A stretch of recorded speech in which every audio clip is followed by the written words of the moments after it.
Muito bem, nós estamos começando mais um HDL Podcast. Você é muito bem-vindo. Hoje eu quero tratar de um assunto palpitante que está aí na pauta, na agenda das igrejas, das nações, que é a questão dessas guerras que têm explodido aí, Irã, Israel, intervenção dos Estados Unidos, a invasão da Rússia à Ucrânia, muita gente dizendo que é o fim, que essa é a última geração. Então eu vou falar com você sobre os sinais da segunda vinda. Não perca, não vá embora não. Logo depois da vinheta estaremos de volta. Jesus voltará, isso é um fato. Esta data já está marcada e o homem não sabe, só Deus tem esse conhecimento. Você está preparado? Tem sinais que possam nos ajudar a entender esse tempo? Esta questão da guerra de Irã e Israel reacendeu essa agenda escatológica e muita gente assodadamente tem afirmado que agora é o fim, que esta é a última geração, e que é o tempo final. Acautele-se sobre isso. Não cabe a nós marcar datas. Todos aqueles que tentaram fazer isso fracassaram. O nosso tempo não é o tempo de Deus. Um dia para Deus é como 1000 anos é como um dia, diz a segunda carta de Pedro. Então, eu gostaria, à luz do sermão profético de Jesus, tratar com você de forma objetiva quais foram os sinais que Jesus apontou que deveríamos observar, sinalizando a sua segunda vinda. Mateus 24 registra esse sermão profético. O contexto é que Jesus tinha saído do templo de Jerusalém e os discípulos, que eram galileus, de uma região rural, uma região mais interiorana, diríamos, chegando em Jerusalém, e eles já tinham estado outras vezes também, mas não deixam de observar a beleza, a magnificência, a exuberância do templo de Jerusalém, que foi ampliado e embelezado por Herodes o Grande. E disse para Jesus: mestre, veja que obra, que construção, que pedras, que arquitetura, que beleza, que colosso. E Jesus responde para eles: pois não ficará pedra sobre pedra. Então Jesus se retira da área do templo, vai lá para o Monte das Oliveiras, que fica de frente do templo, e então os discípulos chegam e perguntam a Jesus: Senhor, que sinal haverá deste fato? E que sinal haverá da tua vinda e da consumação do século? Então Jesus estava tratando agora, ou eles estão perguntando, sobre duas coisas distintas. Primeiro, quando é que seria essa invasão de Jerusalém? Quando é que Jerusalém cairia nas mãos dos romanos? Quando é que o templo de Jerusalém seria destruído? E, ao mesmo tempo, engatam uma segunda pergunta, mais específica: que sinal haverá da tua vinda e da consumação do século? Quais são os sinais da segunda vinda de Cristo? Porque a segunda vinda de Cristo é a acrópole da nossa esperança, é o pináculo da nossa fé, é a consumação da nossa redenção. Ele voltará. A pergunta é como ele voltará e quais são os sinais que apontam para a sua segunda vinda. Aqui eu gostaria de tratar com você sobre esses sinais. Então, Mateus 24 vai nos informar no verso 4 assim: e ele lhes respondeu: vede que ninguém vos engane. Veja você que Jesus está falando aqui do engano religioso, da proliferação das seitas, dos ramos eclesiásticos de comunidades, de igrejas, de seitas que vão brotando, que vão surgindo como cogumelo, cada uma com o seu perfil, cada uma com o seu arcabouço teológico, e muitas são criadas e engendradas pelo enganoso coração humano. Só no Brasil são registrados mais de 104 mil CNPJs de igrejas. É claro que nós temos dentre elas igrejas saudáveis, igrejas bíblicas, igrejas que são agências do reino, igrejas que pregam a palavra, igrejas que servem a Cristo, igrejas que amam o próximo, igrejas que estão alinhadas com as Escrituras. Mas há aquelas que também, como lá diz a Escritura, são doutrinas de demônios para enganar, para atrair, para confundir, para levar as pessoas à ruína e à perdição.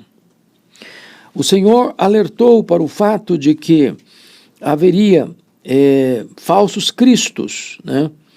Falsos cristos, falsos profetas, versículo 24, porque surgirão falsos cristos e falsos profetas, operando grandes sinais e prodígios para enganar, se possível, os próprios eleitos.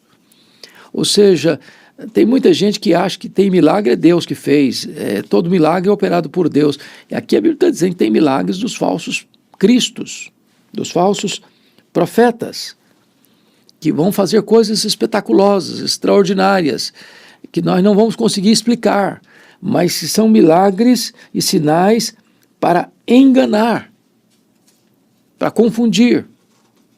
Então não pense você que o fato de ter milagre é de Deus, não. É possível que falsos cristos e falsos profetas estejam operando esses grandes prodígios e sinais para enganar as pessoas, para induzi-las ao erro, para explorá-las como lobo que devora as ovelhas. Então, esse é o primeiro sinal, é o sinal do engano religioso. O segundo sinal está no versículo 6, e Jesus diz assim: certamente ouvireis falar de guerras e rumores de guerras. E ele ainda fala que se levantarão nação contra nação, reino contra reino. É um mundo em ebulição. É um mundo que parece mais um barril de pólvora. É um mundo que está prestes a explodir. As nações vivem em conflito, os reinos vivem em conflito. Conflitos de interesse econômico, político, ideológico.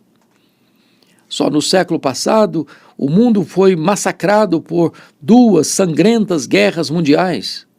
Na primeira, 1914-1918, foram 30 milhões de pessoas mortas. Na Segunda Guerra, 1939 a 1945, foram 60 milhões de pessoas mortas.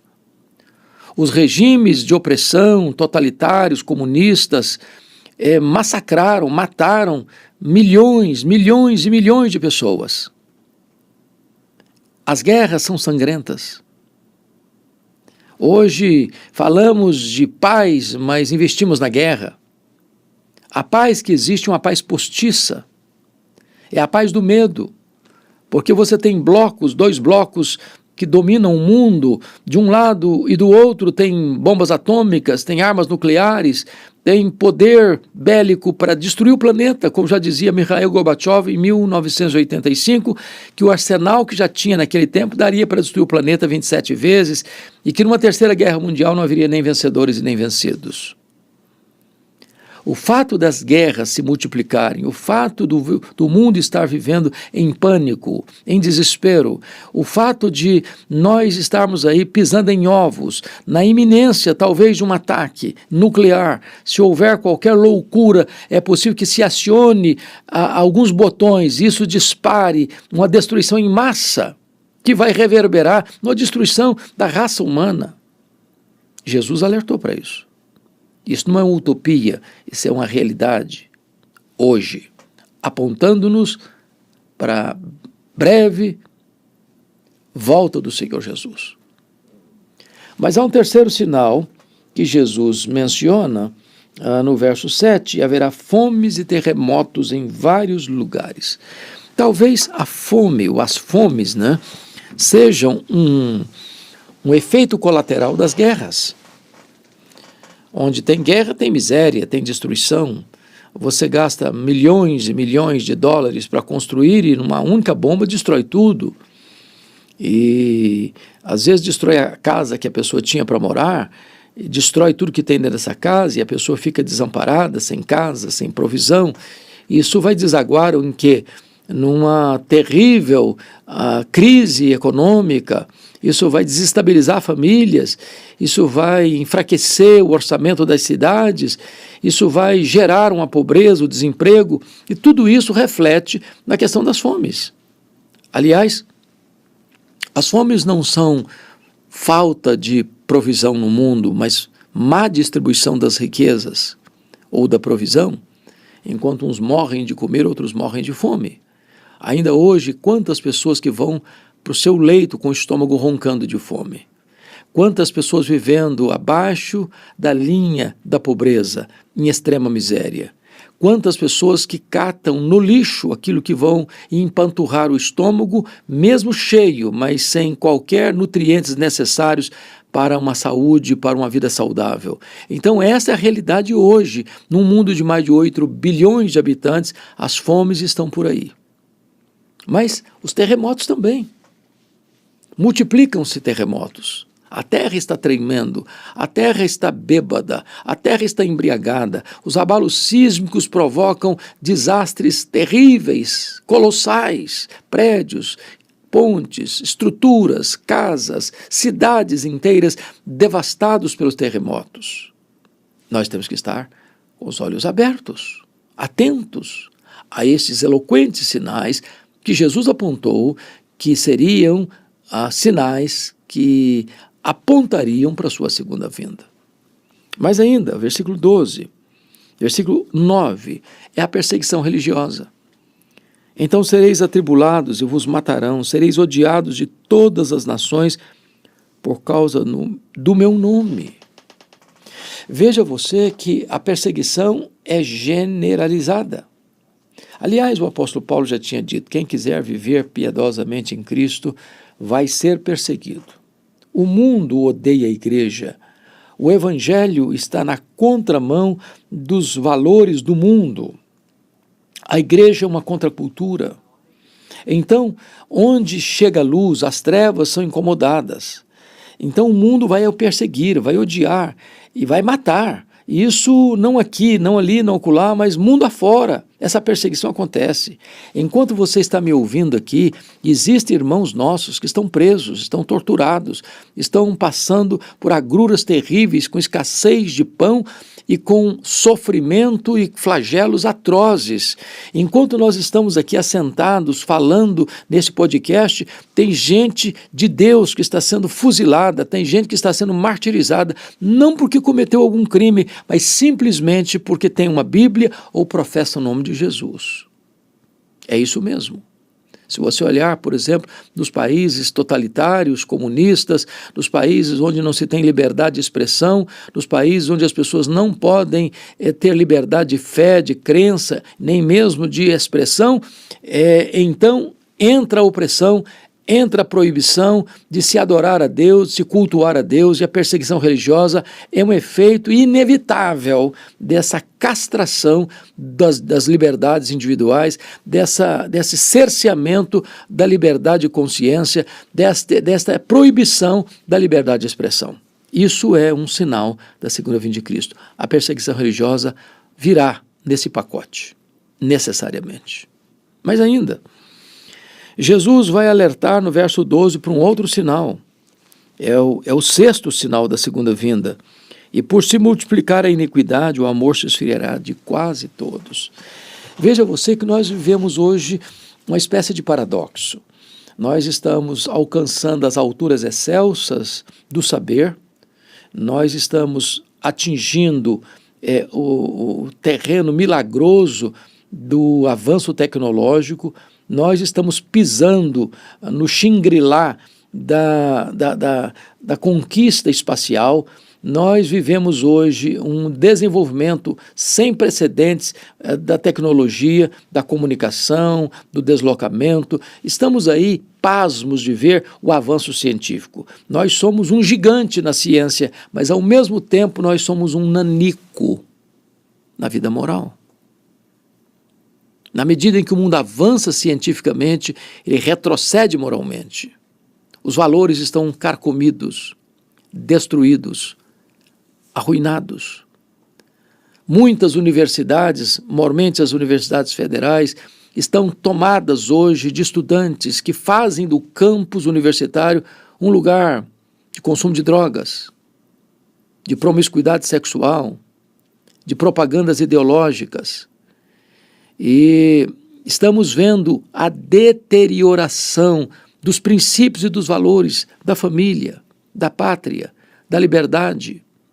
Nós vivemos um caos moral, um colapso moral. Não só da tolerância ao erro, mas numa inversão de valores. O certo virou errado, o errado virou certo. Aplaude-se aquilo que deveria se ter vergonha e tem-se vergonha daquilo que deveria ser aplaudido. Nós estamos vivendo esse tempo, numa sociedade pelo avesso, onde a opressão não vem do submundo do crime, mas até mesmo de instituições tão respeitadas outrora. Então, essa degradação dos valores, onde se criam leis para privilegiar o errado e para oprimir o certo, onde tantas vezes o inocente é o culpado é o inocente, nessa sociedade onde os pilares, os marcos são arrancados, e a Bíblia diz, ora, destruídos os fundamentos, o que poderá fazer o justo?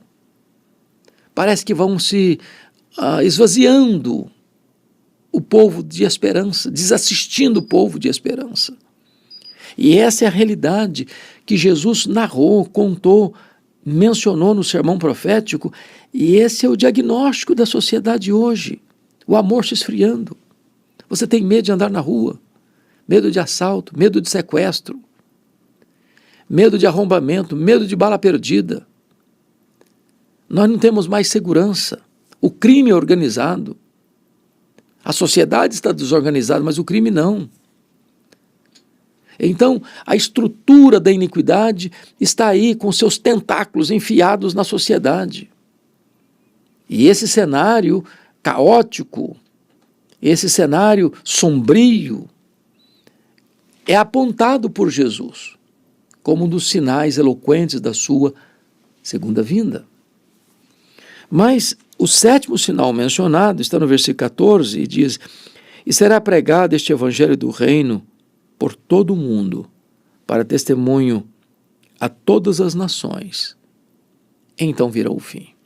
O evangelho tem sido pregado, há de ser pregado a todas as nações, em todo o mundo.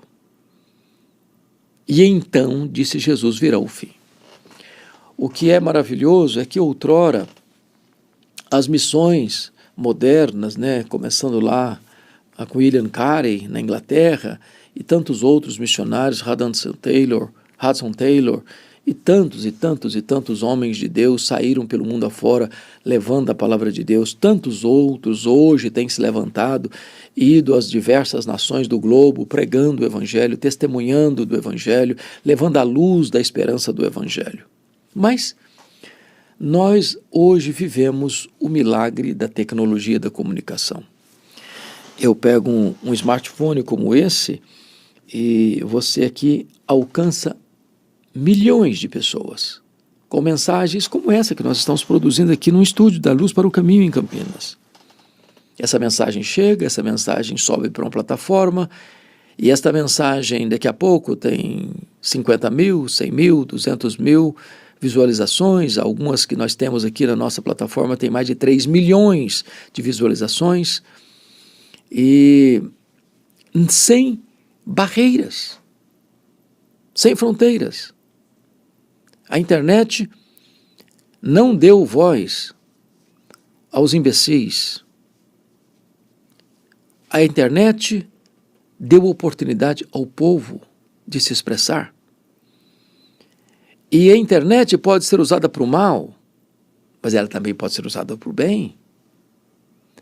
E é por isso que nós, pela graça de Deus, usamos essa ferramenta tão preciosa, não para espalhar fake news, não para semear contendas, não para desestabilizar as instituições, mas usamos essa ferramenta para pregar a palavra de Deus, que é viva e poderosa. E através deste instrumento tão importante, temos visto pessoas transformadas, famílias transformadas, cidades impactadas, nações abençoadas. Porque note você, uma nação não pode estar bem se o indivíduo que a compõe não está bem, uma nação não pode estar bem se as famílias que a compõem não estão bem, uma sociedade não pode estar bem se a coletividade não estar bem. Então uma nação depende do indivíduo, da família, para que ela seja uma nação forte. E o propósito é levar este evangelho através das diversas ferramentas, das diversas mídias, para que todos os povos da terra possam ser alcançados. Essa mensagem vai chegar a mais de 100 nações. Nós temos cálculos para isso, temos levantamento sobre isso. Mais de 100 nações são alcançadas pelas mensagens que produzimos e anunciamos. E isto é, de fato, a possibilidade, desta forma, de nós levarmos o evangelho a todos os povos, a todas as nações, cumprindo esta importante profecia de Jesus como um sinal da sua segunda vinda. Então, notinha de rodapé aqui, um conselho. Usa suas mídias sociais para o bem. Em vez de você ficar espalhando notícias que vão trazer tristeza e dor, em vez de você colocar uma pessoa contra outra, em vez de você criar contendas, em vez de você levantar muros, use as suas mídias sociais para levar o evangelho, para compartilhar as boas novas de salvação, para trazer esperança para as pessoas. Porque isso sim está dentro do calendário de Deus, isso sim está dentro da agenda de Cristo, isso sim é o cumprimento de uma profecia de Jesus, que este evangelho, não outro evangelho, não um falso evangelho, não um evangelho humanista, não um evangelho antropocêntrico, mas o evangelho da graça, o evangelho da cruz, o evangelho da nossa salvação, o evangelho que é o poder de Deus para a salvação de todo aquele que crê. Espalhe esta boa notícia e veja as maravilhas que Deus vai operar através deste instrumento. Mas ainda, em 8º lugar, o Senhor Jesus falou que também, versículo 21, haverá um tempo, porque nesse tempo haverá grande tribulação, como desde o princípio do mundo até agora não tem havido, nem haverá jamais. Não tivessem aqueles dias sido abreviados, ninguém seria salvo. Mas por causa dos escolhidos de Deus, tais dias serão abreviados. Aqui é a grande tribulação. A Bíblia menciona esse período em 4 termos distintos: a grande tribulação, a apostasia, o pouco tempo de Satanás e a manifestação do homem da iniquidade, que é o anticristo. Esse é um tempo turbulento, doloroso, dramático. É uma perseguição terrível, é uma tribulação imensa, é uma angústia sem paralelos, é uma tribulação que não pode encontrar um outro adjetivo para caracterizar senão a grande tribulação. Haverá grande tribulação. A igreja de Cristo, gente, é martírica. Ela sempre enfrentou a luta. Lá desde o seu nascedouro. A igreja começou em Jerusalém, no derramamento do Espírito Santo, dentro dessa questão da perspectiva neotestamentária, e o Sinédrio perseguiu. Depois os imperadores romanos perseguiu a igreja primitiva. E ao longo da história, a igreja tem sido perseguida. Quando ela não foi perseguida? Sempre. Mas haverá um recrudescimento dessa perseguição, uma intensificação dessa perseguição, onde a Bíblia chama de a grande tribulação. É por isso que eu quero colocar esse 8º sinal ao lado do 9º sinal, do versículo 15, quando diz: quando, pois, virdes o abominável da desolação, de que falou o profeta Daniel, no lugar santo, quem lhe entenda, então os que estiverem na Judéia fujam para os montes, quem estiver sobre o eirado não desça a tirar de casa alguma coisa, e quem estiver no campo não volte atrás para buscar a sua capa, ai das que estiverem grávidas e das que amamentam naqueles dias, Orai para que a vossa fuga não se dê no inverno nem no sábado. Chama a sua atenção para o fato de que Jesus está tratando de duas coisas aqui. Primeiro, respondendo à pergunta inicial. Dize-nos quando sucederão estas coisas. Que coisas? A destruição do templo. E que sinal haverá da tua vinda? Aí ele está falando de outra coisa, da segunda vinda. Então, nessa resposta aqui, Jesus está ilustrando a invasão de Jerusalém com a manifestação do abominável da desolação, que é o anticristo. O que ele está dizendo? Quando Jerusalém foi invadida, no ano 70, por Tito Flávio, ele está dizendo o seguinte: quem estiver na Judéia, ou seja, na região ali do cerco, do entrincheiramento, fuja para os montes, não vá para lá. Lá está sendo atacado. Segundo, quem estiver sobre o eirado, ou seja, lá em cima, na casa, não desça para tirar alguma coisa, a cidade está sendo atacada. Terceiro, e quem estiver no campo, não volte para buscar a sua capa, ou seja, a cidade está sendo atacada, então você está no campo, fica lá, não vem cá não. Quarto, ai das que estiverem grávidas e das que amamentam naquele dia. Uma mulher grávida e uma mulher com um bebezinho no colo não consegue correr com desenvoltura.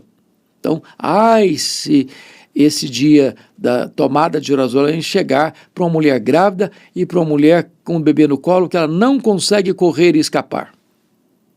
Finalmente, orai para que a vossa fuga não se dê no inverno, porque no inverno, em Jerusalém, chega a temperaturas abaixo de zero e não se caminha com nem segurança, nem com conforto.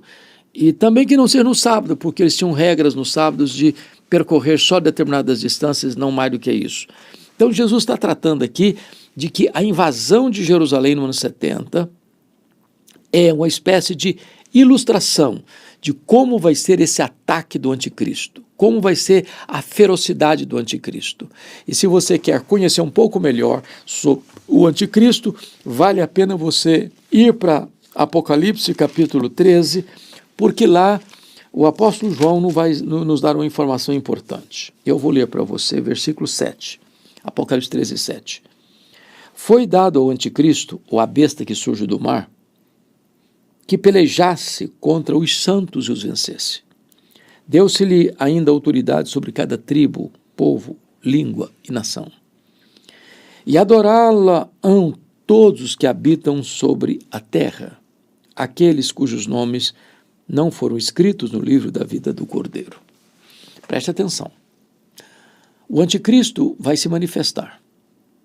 Ele não é uma instituição, ele é uma pessoa.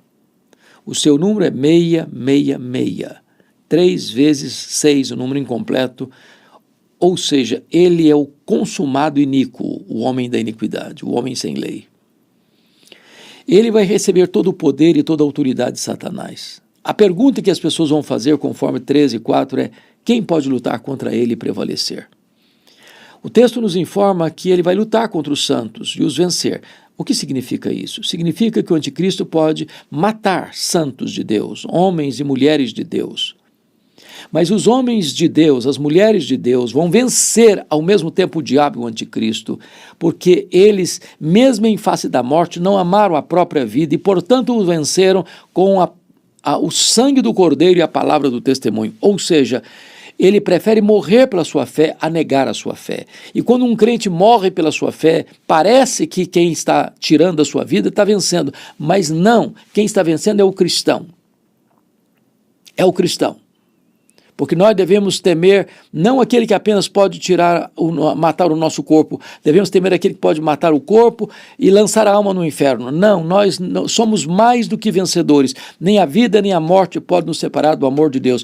Um crente prefere morrer pela sua fé a negar a sua fé. E com isso, o crente é vencedor. Mas quem não vai adorar o anticristo? Em todas as nações da terra, somente aqueles cujos nomes estão escritos no livro da vida do Cordeiro. Ou seja, Jesus não vai perder nenhuma das suas ovelhas para o anticristo. Nenhuma delas.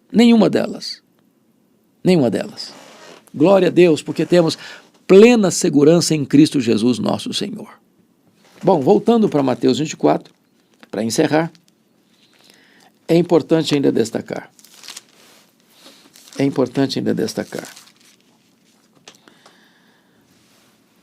E a pergunta agora é: como é que ele vai voltar? E o versículo 27 vai nos responder. Porque assim como o relâmpago sai do Oriente e se mostra até no Ocidente, assim há de ser a vinda do Filho do Homem. Jesus vai voltar repentinamente. Como um relâmpago risca os céus, como um abrir e fechar de olhos. Ou seja, não vai ter tempo de você se preparar na última hora. Ou você está preparado, ou você ficará para juízo. Jesus voltará também, diz a Escritura, como um ladrão. E ele vai dizer assim no verso 42, portanto vigiai, porque não sabeis em que dia vem o vosso Senhor. Mas considerai isto, se o pai de família soubesse a que hora viria o ladrão, vigiaria e não deixaria que fosse arrombada a sua casa. Por isso ficai também vós apercebidos, porque a hora em que não cuidais o Filho do Homem virá. Ou seja, se a segunda vinda vai ser repentina, ela vai ser também inesperada. Não vai ser um dia óbvio. Jesus ilustra isso no verso de número 37. Pois assim como foi nos dias de Noé, também será a vinda do Filho do Homem. Porquanto assim como nos dias anteriores ao dilúvio comiam e bebiam, casavam e davam-se em casamento até o dia em que Noé entrou na arca. E não o perceberam, senão quando veio o dilúvio os levou a todos, assim será também a vinda do Filho do Homem. Ou seja, a sociedade vai estar na sua dinâmica, correndo para lá, correndo para cá, comprando, vendendo, ganhando, perdendo, casando, descasando. A sociedade vai estar em movimento. Quando Jesus vem e apanha de surpresa. Nós não somos como os filhos das trevas, nós somos como filhos da luz. E nós estamos aguardando e apressando o dia da vinda do Senhor. Nós estamos clamando, Maranata, ora vem, Senhor Jesus. Jesus voltará então inesperadamente e repentinamente.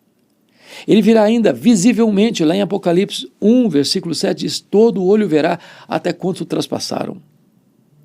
Ele virá também, diz a Bíblia, visivelmente, e não só visivelmente, mas audivelmente, porque a Escritura diz que ele voltará diante do soar da trombeta de Deus, ressoar da trombeta de Deus, ouvir a voz do arcanjo, ele descerá.